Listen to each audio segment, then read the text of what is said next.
জীৱনত দামী কাপোৰ, ব্ৰেণ্ডেড কাপোৰ, দামী গাড়ী বা লণ্ডনত ফুৰিব যোৱাটোৱে জীৱনৰ শেষ লক্ষ্য নহয়।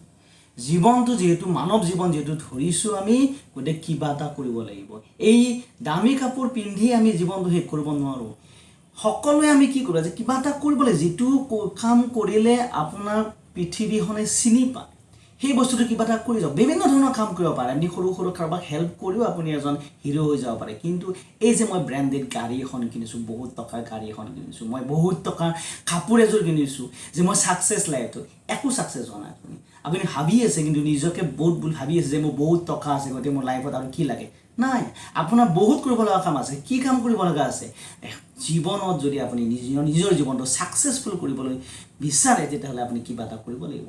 সমাজৰ কাৰণে কিবা এটা কৰিব লাগিব। সমাজে আপোনাক বিচাৰিব লাগিব, সমাজে আপোনাৰ মনত কৰিব লাগিব।